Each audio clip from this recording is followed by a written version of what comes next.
um jogador que o Vasco tem interesse, está no futebol mexicano. O Vasco via nele ali um possível substituto do Ryan e ontem ele se meteu numa confusão lá no futebol mexicano e quem sabe pode ter a vida facilitada para voltar ao futebol brasileiro.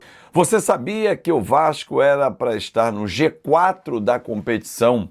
Qual vai ser o local do clássico com o Corinthians domingo em São Paulo? Fala aí, fanático vascaíno, fanática vascaína, que alegria encontrar você aqui para bater esse papo no nosso café. Vamos juntos para os destaques do nosso café, vamos debater os nossos assuntos e eu já peço a você o seu like. É a mãozinha que está aqui embaixo que é super importante para o nosso canal. Se inscreve também, gente, faz toda a diferença. Estamos nos 4 primeiros canais que falam de Vasco da Gama aqui na plataforma, aqui no YouTube, graças a você. E comenta, o engajamento é fundamental para que outros vascaínos descubram o nosso conteúdo. Bom, Corinthians, afundado na zona de rebaixamento, está sem estádio, está punido. Não pode jogar contra o Vasco na Neoquímica Arena. Ainda não decidiu qual vai ser o local da partida, né? Hoje deve sair essa definição e a CBF comunicar ao Vasco, e muito menos se terá torcida. Há um entendimento sobre a punição de que não pode ter torcida porque são 2 punições sofridas pelo Corinthians. O Corinthians entende que é apenas a questão envolvendo perda do mando de campo, então essas discussões vão acontecer no dia de hoje. Fato é que o time está na zona de rebaixamento, 9 jogos sem vencer e vai ser o reencontro do Diniz com o Vasco da Gama. Aliás, vou falar sobre Diniz e Vasco também daqui a pouquinho, porque tem tudo a ver com o nosso tema principal do vídeo. Era para ser G5, aliás, G4, que você vai entender por que daqui a pouquinho.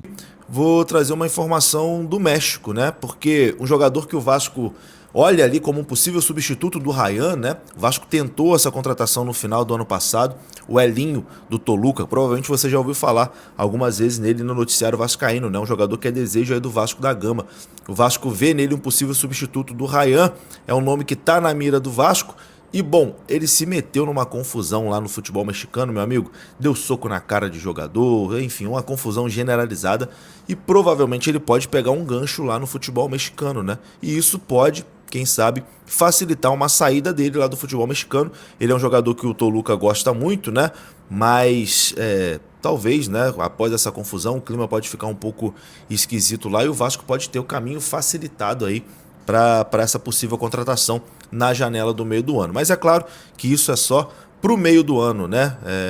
A janela ainda está fechada, tem muita coisa para acontecer até lá, mas é importante aí ficar de olho e provavelmente essa situação também já está no radar do Vasco da Gama.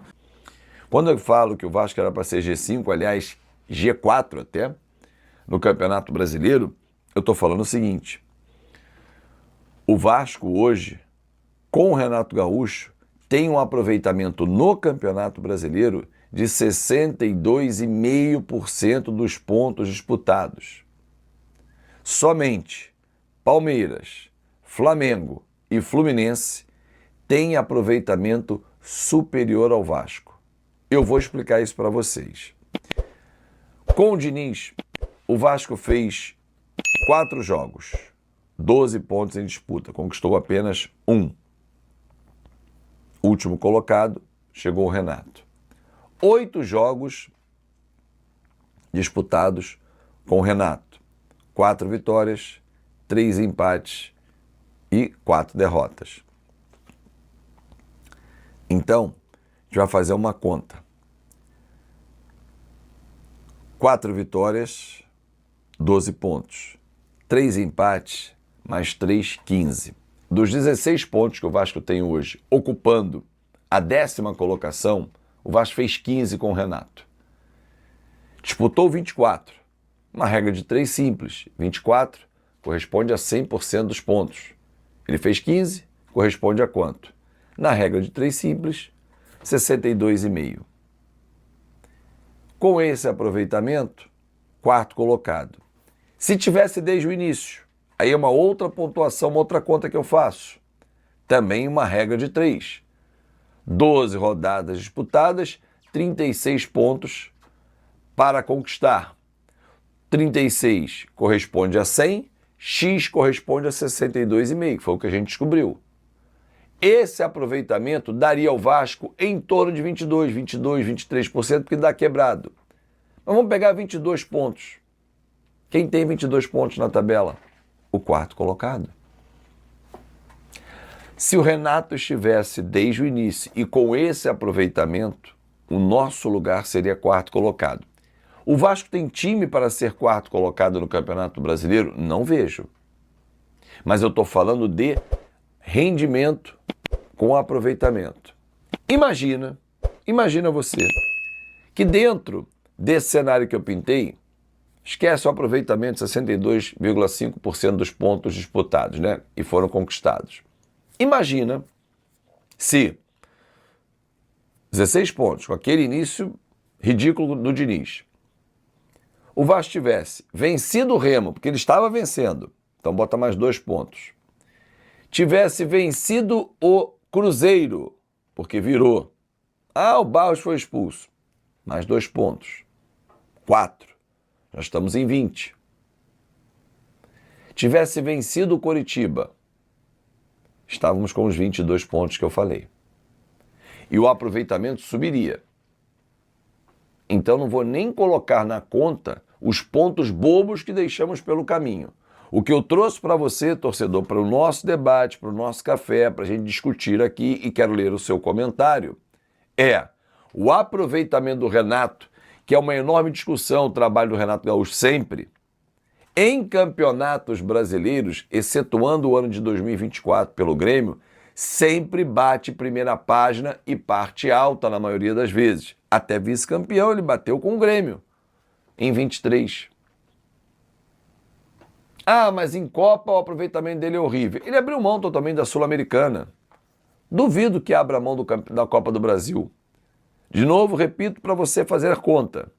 O Vasco precisa de 8 jogos para chegar à final e garantir uma vaga na Libertadores via Copa do Brasil, fora a premiação milionária. Na Sul-Americana, no mínimo, são 13 partidas. Fase de grupos, oitavas, quartas, semi e a final. 6, 2, 2, 2, 6, 8, 10, 12, 13 com a final. Se passar em segundo, vai para a repescagem, então acrescenta 2. 13 ou 15 jogos para ser campeão, porque o vice não vai para a Libertadores. Esse ano a Copa do Brasil leva o vice, em jogo único, para a Libertadores. Ou seja, quinta, oitavas, quartas, semi. 8 jogos, 2, 2, 2, 2. O 9º jogo é a final. Eu não preciso dele. Diferentemente da Sul-Americana, que eu preciso dele para ir para a Libertadores. Ou eu vou como campeão na fase de grupos, ou vou como vice na pré-fase de grupos. Mas já estarei na Libertadores. É para pensar, torcedor. Fala galera, beleza? Mais um vídeo novo para vocês. Já dá aquela moral, deixa o like, compartilha, comenta aí embaixo e já se inscreve no canal para não perder nada, hein? Porque aqui tem vídeo novo todos os dias. Forte abraço, galera. Fui!